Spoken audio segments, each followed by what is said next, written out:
उत्तर प्रदेश लोक सेवा आयोग यूपीपीएससी प्रयागराज द्वारा आयोजित सम्मिलित राज्य पेशेवर अधीनस्थ सेवा प्रारंभिक परीक्षा रविवार को मुरादाबाद के 29 परीक्षा केंद्रों पर शांतिपूर्ण और व्यवस्थित माहौल में संपन्न हुई।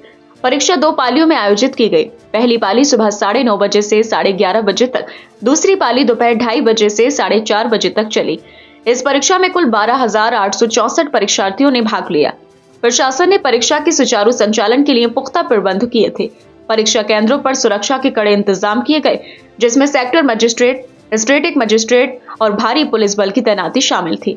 इसके अलावा आरक्षित सेक्टर और स्टेटिक मजिस्ट्रेट भी पूरी तरह से सक्रिय रहे, जिससे परीक्षा के दौरान किसी भी तरह की गड़बड़ी नहीं हुई। परीक्षा के दौरान यातायात व्यवस्था को सुचारू बनाए रखने के लिए प्रशासन ने विशेष कदम उठाए।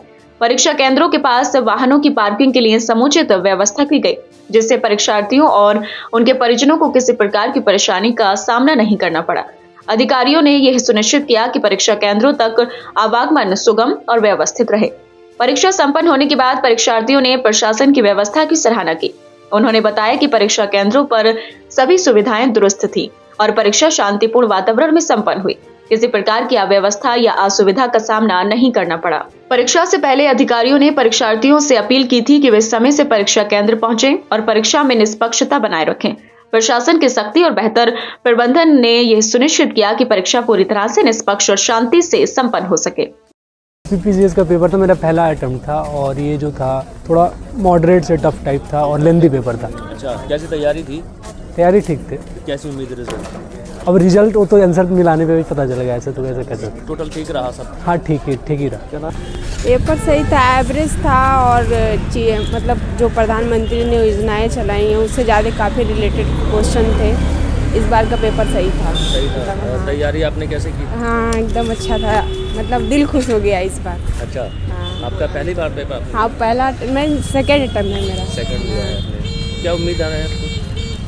उम्मीद तो है कि हो जाना चाहिए। पर पिछली बार की अपेक्षा कठिन ही कह सकते हैं, क्योंकि जो क्वेश्चन थे उसमें दिनांक के बारे में मतलब पूछा गया है। पहले जो सीरियल से क्रमानुसार क्वेश्चन पूछते थे उसकी जगह मतलब महीनों के भी याद करेंगे तो आप क्वेश्चन कर पाएंगे। कुल मिला के मॉडरेट क्वेश्चन थे, कुछ इजी भी क्वेश्चन कह सकते हैं, लेकिन ओवरऑल मॉडरेट पेपर इसको कहा जा सकता है। याद किया था वो तो आया, लेकिन जैसे करंट अफेयर्स हम पढ़ते हैं उनमें ये पूछता है कि अभ्यास किस देश के साथ हुआ, ये कि बोंगो सागर किसके साथ हुआ और ये हरिमाऊ शक्ति किसके साथ हुआ। लेकिन उन्होंने ये पूछा है कि इसमें कौन सी दिनांक को हुआ, मतलब कौन से महीने में हुआ, कौन से देश के साथ। तो महीने तो बहुत कठिन याद करना हो जाएगा। उम्मीद तो नज़र आ रही है, इस बार मेहनत तो बहुत की थी मैंने। अच्छा, ये तो आपका कौन से बार आपने किया है? ये मेरा 4th अटेम्प्ट है। अच्छा। पेपर था, करंट का क्वेश्चन बहुत बढ़िया दिया है। तैयारी भी जो किए थे वो आया क्वेश्चन। अभी पेपर जीएस का भी क्वेश्चन ठीक ठाक ही रहा। थोड़ा यूपी में थोड़ा कमज़ोर हूँ, इसलिए कोई यूपी का तो मैं नहीं कर पाया, लेकिन फिर भी मैं अपना रिजल्ट का आशा रखता हूँ। ठीक है, मतलब टोटल में आगा जो आपने पढ़ा था। हाँ, वो है करंट का क्वेश्चन ऑल टू ऑल जो पढ़ा था वो आया। मेरी प्रिपरेशन उतनी अच्छी नहीं थी, रिवीजन नहीं हुआ था ठीक से, पर क्वेश्चंस मॉडरेट थे। मतलब कि इतना डिफ़िकल्ट क्वेश्चन भी नहीं था। अच्छा। मतलब कि करंट अफेयर्स, मतलब कि जो करंट अफेयर पढ़ा होगा उससे क्वेश्चंस थे, तो मतलब कि जो अच्छे से पढ़ा होगा वो आराम से आंसर कर सकता है रिवीजन, क्योंकि इसमें रिवीजन कंपलसरी था। क्योंकि मेरा रिवीजन नहीं हो रखा था तो कन्फ्यूज़न होता है, रिवीजन ना होने पर तो कन्फ्यूज़न होता है। लेकिन क्वेश्चंस मॉडरेट थे, इतने भी डिफ़िकल्ट क्वेश्चंस नहीं थे जो नहीं किया जा सके। कैसी तैयारी थी आपने? कितना पढ़ा था, कितनी मेहनत किया? मेरा बस अभी कोचिंग का ख़त्म ही हुआ है, तो मेरा मतलब कि रिवीजन पूरा कंप्लीट नहीं हुआ था, तो उसकी वजह से करंट अफेयर्स में बहुत ज़्यादा कन्फ्यूजन। टॉपिक्स पता है कहाँ से आया है, ये सब पता है, लेकिन आंसर्स करने में थोड़ी सी प्रॉब्लम मुझे हुई।